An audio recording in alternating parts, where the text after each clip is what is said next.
Okay, welcome to Chapter 9, Lesson 6, Analyze Data Distributions. Our learning target or objective for this lesson is to analyze data distributions. And the last two vocab words for this chapter are distribution and symmetric. Distribution shows the arrangement of data values of a set of data. And symmetric, when one side of the data looks like the other side of the data. Okay, well, as always, please pause the video to write down your definitions and then continue when ready. Okay, we're going to jump right into a real-world example. The graph shows the weights of adult cats. Identify any symmetry, clusters, gaps, peaks, or outliers in the distribution. First of all, we're going to look at symmetry. Does one side of the graph look like the other?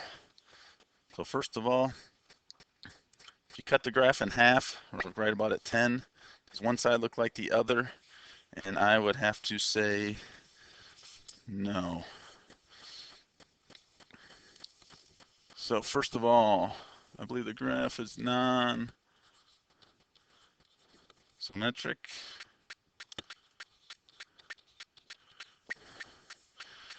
Okay, is there any clusters? If you wanted to say clusters, I guess you could call this whole clustering because there is no gaps in there, so 7 to 12. So 7 to 12 could be our clusters, from 7 to 12 on the weight of the cats, be the clusters. Is there a peak? Yes, we do have a peak. The top of our cluster is at 10. There's a peak at 10. Do we have any gaps? Yes, there is a gap. We have a gap in our data right there. A gap is between 12 and 14. There's a gap. And any outliers. Remember, outlier is something that's way away from our data. And I would say no outliers on that in our distribution. So a lot of this lesson is just looking at collected data as it's put in a graph or a chart and just analyzing, seeing what's there. Okay, we're going to move on to our next slide. Next slide, describe the center and spread of a distribution. Okay, the shape of a distribution tells you in which measures are most appropriate for describing the center and the spread of the distribution. The mean and the mean absolute deviation are affected by outliers, while the median and the interquartile ranges are resistant to outliers. Okay, we talked about our mean, we talked about mean absolute deviation. We've talked about median and then the interquartile ranges.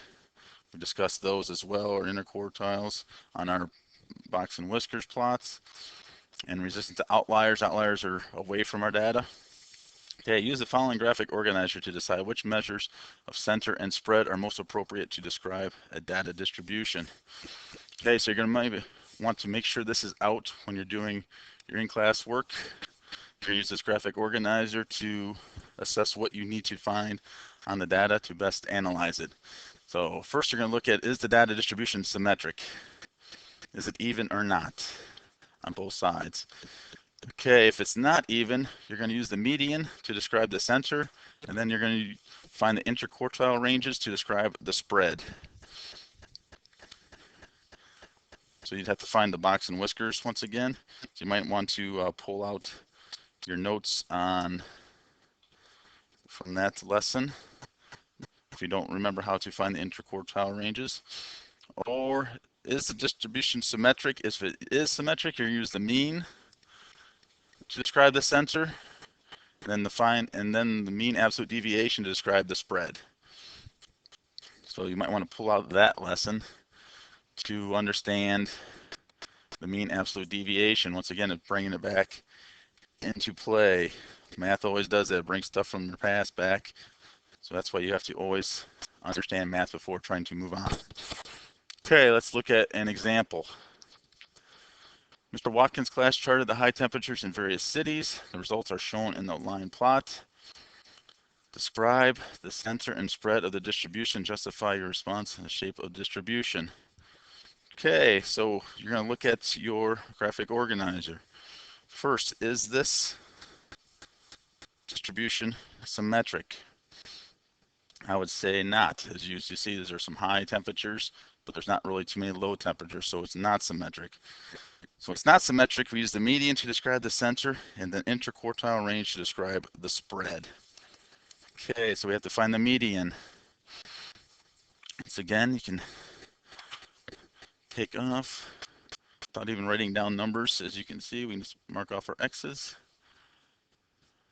Mark off 2 there, 2 there, another 2, another 2, another 2, another 2, 2, another 2, and leaves us with 84. So our median for our temperatures on this is going to be 84 degrees. Now, as again, we said that the distribution was not symmetric, so now we have to find the interquartile range to describe the spread. Remember to find the quartiles. Now you take the median. Now we're going to try to find the median of left, the first half, and then what's the upper half. So again, we're going to cross off. We have 1, cross off 1 there, cross off 2 there, 1 there, 1 there. That leaves us probably right around about 80 degrees. We're just going to call the first quartile, quartile 1, is going to be about 80 degrees. Now we're going to try to find quartile 3. Once again, it's the median of the upper half.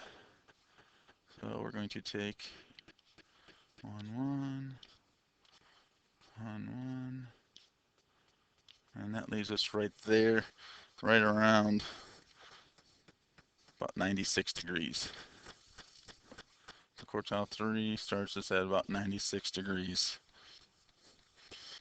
So now to find the interquartile range, what we're going to do, we're just going to take our quartile 3 minus our quartile 1.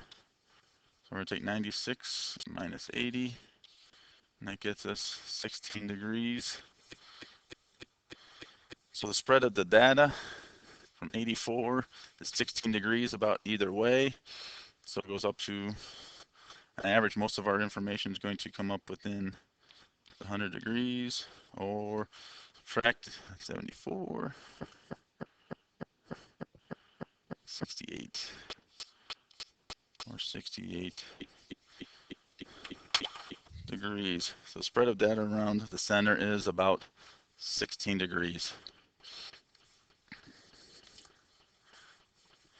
Okay, and that's how we find the shape of the describe the center and the spread of the distribution on when it's not symmetric.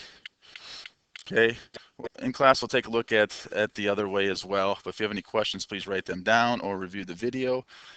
And this concludes lesson 6.